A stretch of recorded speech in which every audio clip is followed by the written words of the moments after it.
Hello, friends. Welcome to the Kiddos Reading Room. Nice to see you. I'm Judy Walsh. How is school going so far? Have you had a lot of homework? Our story today is all about a girl who had some homework, but there was a problem. She was having trouble completing her homework. Why? Because there was too much noise. Does that ever happen to you? Well, I'll bet you've never had a problem quite like hers. Let's find out what all the trouble is. The name of our book is Isobel Adds It Up. The author is Christy Everton. The illustrator is A.J. Ford. And our publisher is Random House Studio. Let's find out all about Isobel and her problem. Isobel adds it up. Isobel loved math. She loved the soft curves of the number 3 and the hard edge of 7, and how numbers always made sense to her. In the quiet of her room, she sharpened her pencil and she zipped through her homework. And there she is. So far, so good. But then some new neighbors moved next door. They made loud noises and they bumped and they clomped and they banged and they stomped. Isobel said, "I think acrobats live next door."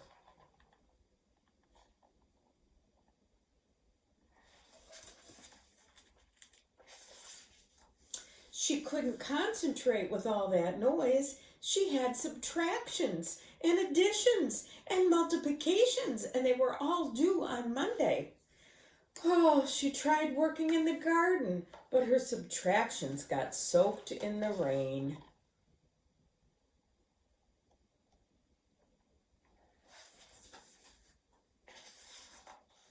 Inside, the rumbles got even louder. The trumpets grew shrill. The stomping shook the walls. Isobel couldn't think. She said, I think a marching band must live next door. She shushed them as loudly as she could, but the trombone just growled for longer. My goodness, whoever's next door certainly is not being very thoughtful, are they, with all that noise? She stuck tissues in her ears and she wedged herself into a cupboard, but it was too dark to do addition, and she could still hear the neighbors. They danced and they shouted and they played their music loud. She tried to count the drum beats, but she couldn't keep track of the numbers. "That marching band has no manners," Isobel cried.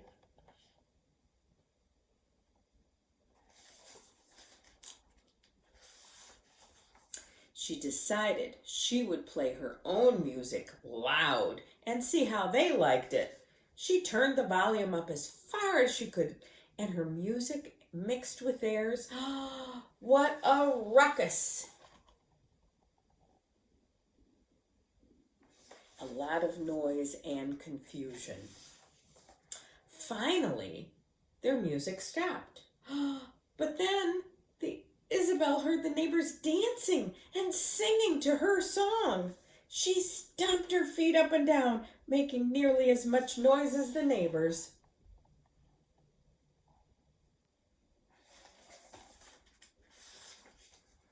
Isobel had never handed in her homework late before, but she stared at her math problems, and the sounds of the party poppers and the conga line made it impossible for her to focus. Numbers didn't make sense to her anymore. Not even tracing the curves of the 3 could cheer her up. She had to do something about that racket. I wonder what she'll do. Thunk, thunk, swish! There, did you hear it? She asked her father. That's a ball bouncing on the floor. I think a basketball team lives next door.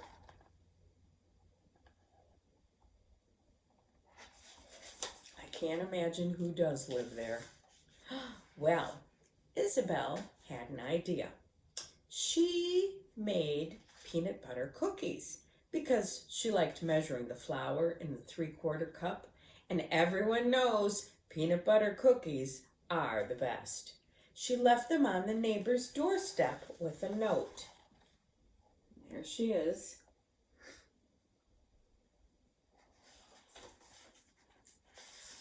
And the note said, "Dear basketball team, welcome to the neighborhood.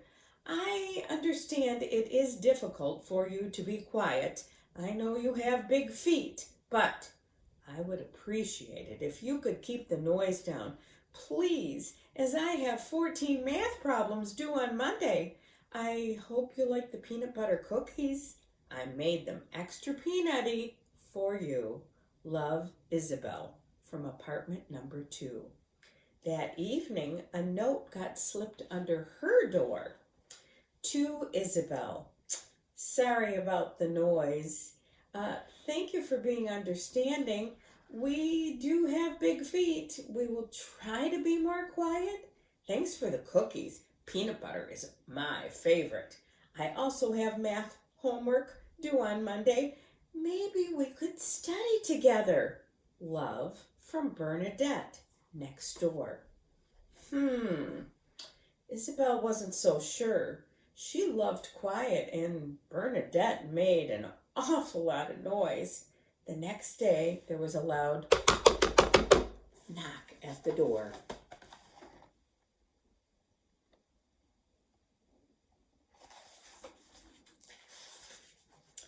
Bernadette was not what Isabel had imagined.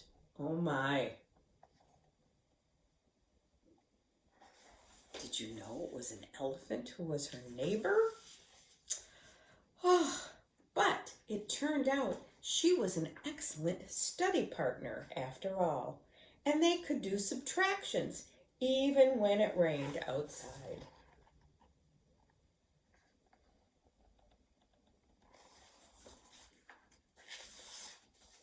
Bernadette was fantastic at times tables. She could always remember 6 times 7 every time. After all, an elephant never forgets. They baked different kinds of peanut treats together. Isabel measured and Bernadette cleaned up. You can see how she's cleaning up there with the water in her trunk. When it got too loud inside, Bernadette helped with that too. And they both finished their math problems on time.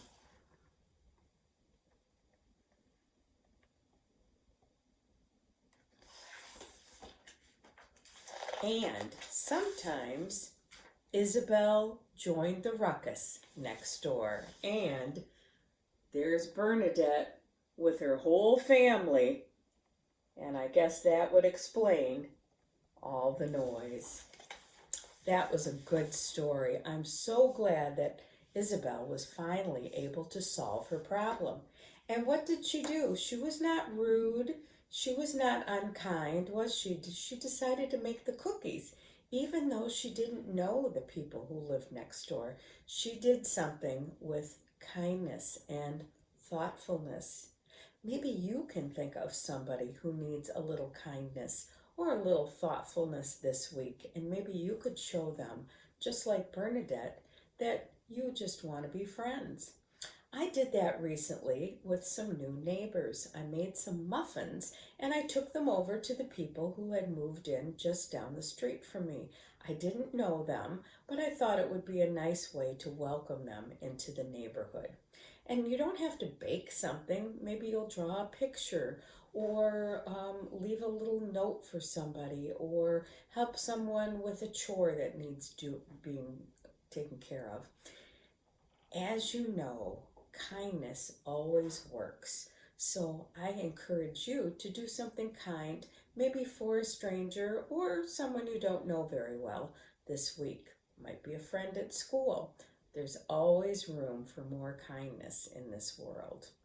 So I hope you have a wonderful week ahead. Show a little kindness, and I will look forward to seeing you back here next time again in the Kiddos Reading Room. Bye for now, everybody.